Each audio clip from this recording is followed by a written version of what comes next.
Hello বন্ধু, নমস্কার। আমি জয়া আবার একটা নতুন ব্লগ নিয়ে তোমাদের কাছে চলে এসেছি। প্রত্যেক দিনের মতো আজকেও আমি সারাটা দিন কি করব না করব সেসবই তোমাদের সাথে শেয়ার করব। তবে আমার এই ভিডিওটা দেখার আগে প্লিজ তোমরা সবাই আমার চ্যানেলটাকে একটু সাবস্ক্রাইব করে নিও, যাতে আমার এই ভিডিও তোমরা যারা ভালোবাসো তাদের কাছে যেন আগে যায়। তো যাই হোক, সামনে তো দুর্গাপুজো, এই জন্য দুর্গাপুজোর জন্য কাপড় চোপড় আমরা সবাই ধুই। এর জন্য আর কি আমি সকাল সকাল বাসি কাম সব কিছুই কমপ্লিট করে নিয়ে বসে পড়েছি সাবান কাটতে। আসলে এগুলো ইটের সাবান দিয়ে আমরা বেশিরভাগ কাপড় চোপড় ধুই, হুইল অতটা দিই না। তো সেই জন্য আর কি ইটের সাবানগুলো কুচি কুচি করে কেটে নিচ্ছি, যাতে জলের ভিতরে দেওয়ার সাথে সাথে গলে যায়। এর জন্য আর কি কুটি কুটি করে কেটে নেব। দেখো একদম পিস পিস করে কিন্তু কেটে নিয়েছি। আর একবার কালকে তো মা কাপড় চোপড় ধুয়েছে, কিন্তু আর কটা আছে সেগুলো আর কি আজকে আমি ধুবো। এর জন্য আর কি সকাল থেকে বাসি কাজগুলো কমপ্লিট করার পর আমি কাপড়গুলো ভেজানোর জন্য জলও কিন্তু দেখো গ্যাসে দিয়ে দিয়েছি। সাথে কিন্তু আমি আমার ছাওয়ালের জন্য দুধটাকেও জাল দিয়ে নিয়েছি। আমার মেয়েটা তো খেতে চায় না দুধ, ঘুম না আসলে, এর জন্য ওর জন্য জাল দিইনি। শুধু যেতটুকু আমার ছেলে খাবে সেইটুকুনি জাল দিয়েছি, শুধুমাত্র 2 বারের জন্য জাল দিয়েছি। আর গ্যাসে জল বসিয়ে দিয়েছি, এখন কাপড় চোপড়গুলোকে আমি বের করব।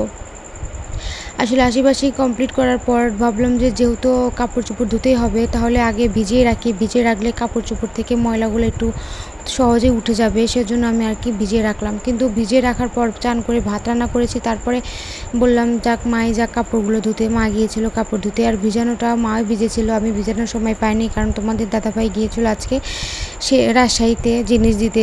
তার খুবই তাড়াহুড়া ছিল, তার জন্য আর কি আমি সকাল সকাল ভাতটাকে রান্না করে দিয়েছি। সে খেয়ে দিয়ে গিয়েছিল, আর সকালে তো পুন খোলাও ছিল, তার জন্য আরও সকাল সকাল আমি ভাতগুলো রান্না করে দিয়েছি। সে খেয়ে দিয়ে গেছে, আর আমি কাপড় চোপড় ধুতে পারিনি, কাপড়গুলো ধুয়েছে মা।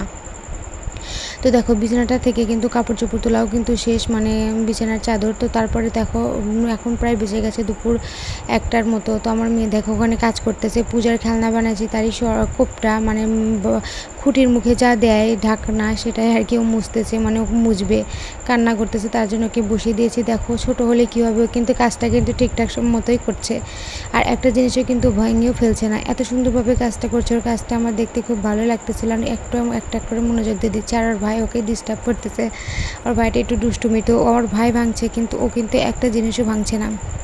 আর ওদিকে কিন্তু আমার শাশুড়ি মা ওখানে কালাই ভাজতেছে, মাসকলাই ভাজতেছে, ভেঙে ডাল করবে, আমাদের যাতা আছে। তো দেখো তারপর কিন্তু বিকাল হয়ে গেছে, খাওয়া দাওয়া কিন্তু কমপ্লিট হয়ে গেছে।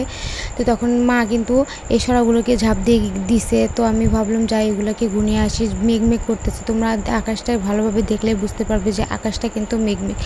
আর দেখছো ধোঁয়া উঠতেছে, আমাদের এই জায়গায় পুন পুড়তেছে, এই জিনিসগুলোই পুড়তেছে, এই আর কি। তো জানো সামনে তো দুর্গাপুজো, এখনও কিন্তু আমার মার্কেট হয়নি, কালকে ষষ্ঠী, এখন আমি করতে পারিনি, কারণ আমার বরটা একদমই সময় পাচ্ছে না, সারাটা দিন জিনিস দেওয়ার জন্য ব্যস্ত, যেহেতু ব্যবসা করে, আবার আর নিজেরও একটা ব্যবসা আছে, এই জন্য আর কি সে একদমই হাতে সময় পাচ্ছে না আমাকে নিয়ে যাওয়ার জন্য। তো ভাবতেছি যে কাল ষষ্ঠী, কালকে একদম ষষ্ঠীর কাজ বাজ সব কিছুই কমপ্লিট করে দুপুরে চান ঠান করে যাব মার্কেটে, দেখি মার্কেট থেকে কী কিনে। আমার তো মনে হয় মার্কেটের সব কাপড় চোপড় একদম শেষই হয়ে গেছে। দেখেছো এতগুলো দিন কিন্তু তাও আমার মার্কেট এখনও হয়নি। তো যাদের মার্কেট হয়ে গেছে তো জানি সবারই হয়ে গেছে, কারণ কালকে ষষ্ঠী, সবারই হয়ে গেছে। আজকে যাওয়ার কথা ছিল, কিন্তু আজকে আমি মার্কেটে যেতে পারলাম না, কারণ সে আজকে গেছিলো রাজশাহী। ও জায়গা থেকে নাচতে আসতে তার প্রায় 8টা বেজে গেছে, সেজন্য তো আর যাওয়াই হলো না। তো খেয়ে দিয়ে এখন সে শুয়ে পড়ছে, সারাটা দিন গাড়িতে থাকার পর তার শরীরটা একদম বিরক্ত হয়ে গেছে। তো দেখো সকালবেলা কাপড় চোপড় ধুয়ে দিচ্ছি, সেগুলোও কিন্তু তুলে নেব। আর এখানে আমার ভাজতে আর আমার মেয়ে একদম মারামারি লাগিয়ে দিয়েছে, এত ঝগড়া ওদের ভিতরে বাজে যা বলার মতো না, ভাই বোন যেমন আর কি তেমনি।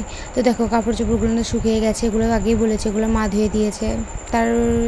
তার জন্য এখন আমি তুলে নিয়ে যাচ্ছি, কারণ বিকাল হয়ে গেছে, আর আকাশটা মেঘ, যদি বৃষ্টির জল পড়ে একদমই খারাপ হয়ে যাবে, সেজন্য আমি তাড়াতাড়ি করে তুলে নিয়ে যাচ্ছি। আর ওগুলো কিন্তু আমি ঢাকিনি, পরে সরাগুলো বাবা রাত্রে এসে ঢেকে থয়ে গেছে, আর মশারিগুলোকেও কিন্তু আমি তুলে নিয়ে নেব।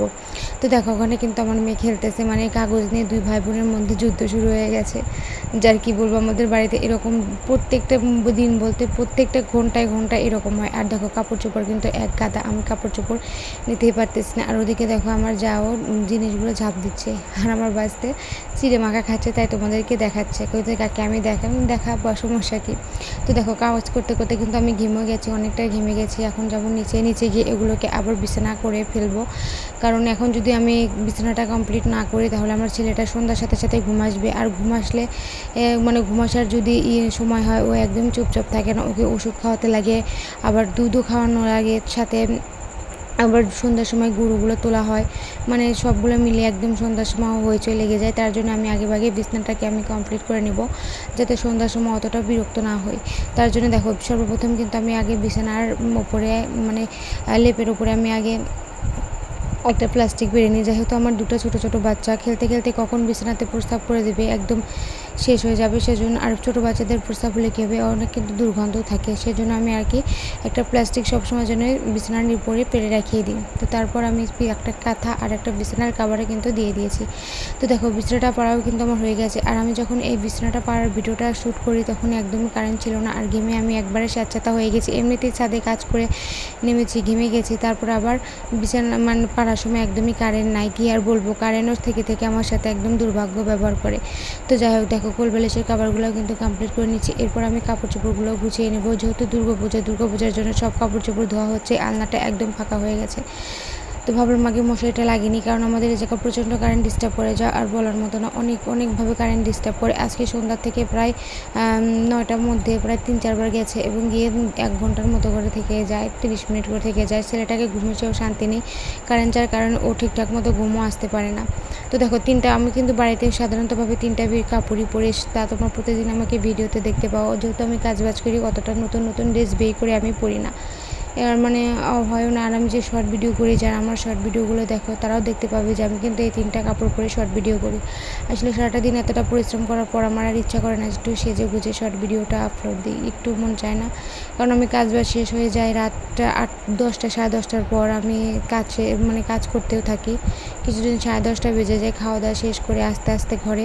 তো ঘরে এসে আবার আমার দুটো বাচ্চাকে খাওয়াতে হয়, যেহেতু ওরা দুজনই ছোটো, ওদের দুজনকে আবার ঠিকঠাক সময় মতো না খাওয়ালে হয় না, আবার উঠে পড়ে। ও একবার যদি রাত্রে ওঠে আর ঘুমাতেই চায় না, এজন্য আর কি ঘরে 10টার সময় এসে ওদেরকে খাইয়ে তারপরে 11টার দিকে আমি শর্ট ভিডিও করি। তারপরে শর্ট ভিডিও করার শেষে আমি কিন্তু ভয়েস ওভার করি, কারণ আবার ওরা উঠে পড়ে, আবার কারেন্টও যায়, এত ডিস্টার্ব ফিল করি তা আর বলার মতো না। তো দেখো আজকে বেশি ডোগা বাঁধা হয় নাই, মাত্র 50টা ডোগা বাঁধা হয়েছে। 3টা দিন আমার শুধু 50টা করে গড়ছি, কারণ আমার ছেলের জন্য গড়া হচ্ছে না। আর আজকে কিন্তু গড়াই শেষ, আজ থেকে আর কাজের ভিডিও তোমরা আর পাবে না, কারণ এখন যেহেতু পুজো শুরু হয়ে গেছে, একদম মাটির কাজ একদমই কিন্তু বন্ধ, একদম শুরু করব লক্ষ্মী পূজার পর থেকে, স্টার্ট করব, তারপরে কাজ করা শুরু করব। এর আগে কিন্তু আর কাজের ভিডিও পাবে না, এমনি সারাদিন সংসারে যা কাজ করব সেসবই পাবে। তো আমার ভিডিওতে যারা ভালো লাগে প্লিজ তারা সবাই আমাকে একটা তো করবে, সাথে আমার চ্যানেলটাকে কিন্তু একটা সাবস্ক্রাইবও করে দিয়ে যাও। আর শোনো, সবাইকে জানাই দুর্গাপূজার শুভেচ্ছা। এই কথাটা আমার ভিডিওর শুরুতেই বলা উচিত ছিল, কিন্তু আমার একদমই মনে ছিল না, এখনই মনে হলো, তাই তোমাদেরকে বলে দিলাম। আর যারা আমার ভিডিওটা পছন্দ করো প্লিজ কমেন্টে কিন্তু বলে দিয়ে যেও। আর আজ এই পর্যন্তই, দেখা হবে কিন্তু আগামীকাল। ততক্ষণ কিন্তু সবাই তোমরা সুস্থ থাকবে, ভালো থাকবে, আর রোজ আমার ভিডিওটা বেশি করে দেখবে। তো সবাই ভালো থাকবে, এবং আমি বলছি গুড নাইট, সবাই সুস্থ থাকবে।